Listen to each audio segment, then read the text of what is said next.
उसी श्रम मंत्रालय से कहा कि भाई जो EPS 95 के जो पेंशनधारी लोग हैं जिनको 500-700 रुपया दे रहे हैं, जिनका 1400-1600 करोड़ रुपया आपके पास फंड है, भीख नहीं मांग रहे, अपना पैसा मांग रहे। भाई महंगाई बढ़ी है, थोड़ा पैसा बढ़ा दो। तब हमारे वित्त मंत्रालय महोदया, हमारे मोदी जी, मुख्यमंत्री जी, हमारे हेमा मालिनी बीजेपी की सांसद और कई सांसद सब ने कहा कि बिल्कुल सही मांग है, इसकी जो है मांग पूरी होनी चाहिए, और कहा कि हम जल्द ही खटाखट इनके बैंकों में पैसा हम ट्रांसफर करेंगे।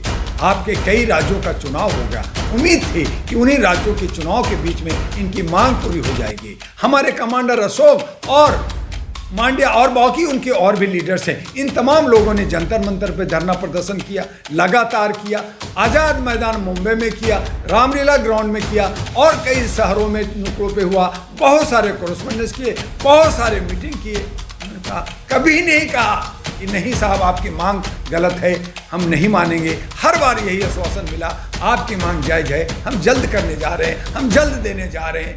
लेकिन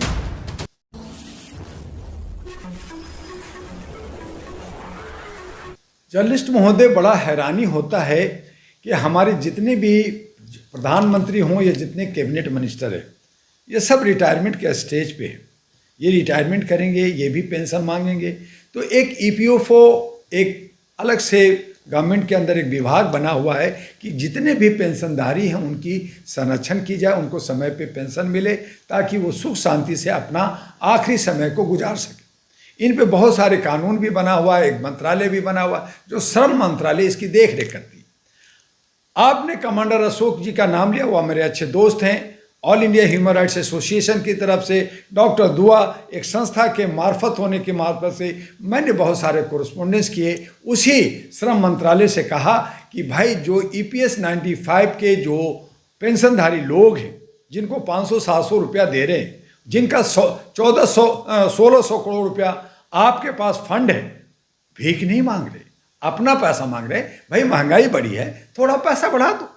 तब हमारे वित्त मंत्रालय महोदया, हमारे मोदी जी, मुख्यमंत्री जी, हमारे हेमा मालिनी बीजेपी की सांसद और कई सांसद सब ने कहा कि बिल्कुल सही मांग है, इसकी जो है मांग पूरी होनी चाहिए, और कहा कि हम जल्द ही खटाखट इनके बैंकों में पैसा हम ट्रांसफर करेंगे। आपके कई राज्यों का चुनाव हो गया, उम्मीद थी कि उन्हीं राज्यों के चुनाव के बीच में इनकी मांग पूरी हो जाएगी। हमारे कमांडर अशोक और मांड्या और बाकी उनके और भी लीडर्स हैं, इन तमाम लोगों ने जंतर मंतर पे धरना प्रदर्शन किया, लगातार किया, आज़ाद मैदान मुंबई में किया, रामलीला ग्राउंड में किया, और कई शहरों में नुक्कड़ों पे हुआ, बहुत सारे कोरेस्पोंडेंस किए, बहुत सारे मीटिंग किए।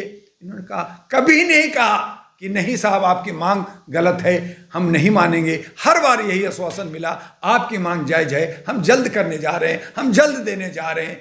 लेकिन फिर वही ढाक के तीन पात, सारे चुनाव खत्म हो रहे, सारी बातें खत्म हो रही है। जैसे मोदी जी कहते हैं किसान की मांग ठीक है लेकिन पूरा नहीं करते, ऐसे ही नौजवानों का मांग ठीक है लेकिन नौकरी नहीं देते। उन्होंने खुद कहा था 2 करोड़ नौजवानों को हर साल नौकरी दूंगा, 15 लाख दूंगा, तो वो सब गया तेल लेने। ऐसे ही हमारे ही पैसे, हमारे बुजुर्गों का पैसा, EPS 95 का पैसा जो आपके पास है, आप मीटिंग शीटिंग में खर्च कर रहे हो। प्राइम मिनिस्टर फंड में, जो रिलीफ फंड में, उसमें पैसा है बहुत सारे, कई हजार करोड़, जो बैंक के अंदर जो डेड हो गया है अकाउंट, जिसका कोई देखने लोकने वाला नहीं है, वो सारे पैसे हैं। पैसे की कमी नहीं है। इन्हीं के मंत्री, जब नितिन गडकरी से कहा गया तो उन्होंने कहा हमें देखो रोड और हाईवे बना रहे हैं, कोई पैसे की कमी नहीं है, भारत में कोई पैसे की कमी नहीं है। नीयत अच्छी होनी चाहिए, काम करने का जिल और जिद होनी चाहिए। लेकिन सरकार और हमारे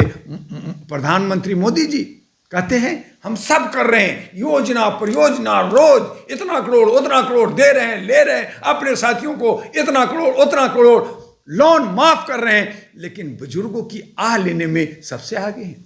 बुजुर्गों की बात सुन नहीं रहे। वो बेचारे जिनकी धोती खरीदना है, चप्पल खरीदना है, अपने बच्चे, अपना जो पोता नाती को खिलाना है, उनको अपना काम है, कई और छोटे मोटे काम है, बीड़ी सिगरेट भी खरीदना पड़ सकता है, लेकिन वो बेचारे लाचार हैं।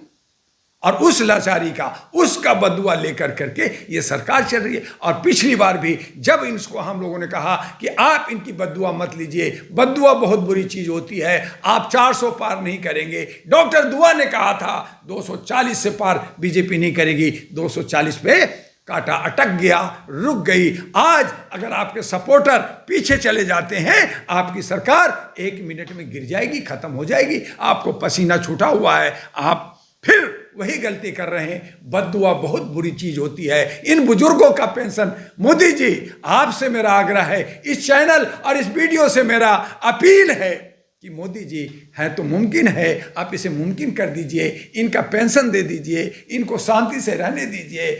आज आप भी बुजुर्ग हैं और भी बुजुर्ग हैं, ये एक पिता तुल हैं, दादा और नाना तुल हैं, इनको जिंदगी, आखिरी जिंदगी थोड़ी सी राहत के साथ जीने दीजिए। यही डॉक्टर दुआ का अपील है। और इस अपील को न सिर्फ हम इस वीडियो से बोल रहे हैं, बल्कि हमने अपने all India human rights association और अहरा नेशनल पार्टी एनपी के मार्फत से बहुत सारे कोरेस्पोंडेंस किया।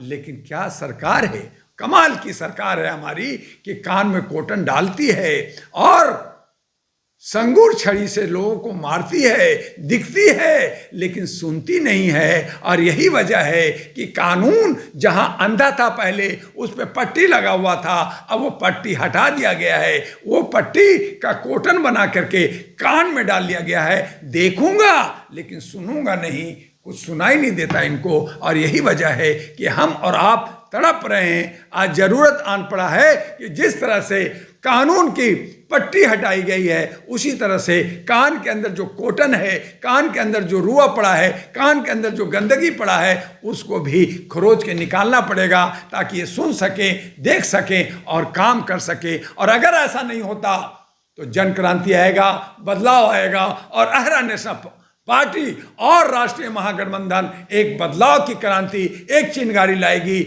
और इन्हीं बुजुर्गों का सम्मान करेगी, नौजवानों को सम्मान करेगी, रेहड़ी पटरी का सम्मान करेगी, सफाई वाले की सम्मान करेगी। इन तमाम समस्याओं को सिंगल विंडो से सबसे पहले पूरा करेगी।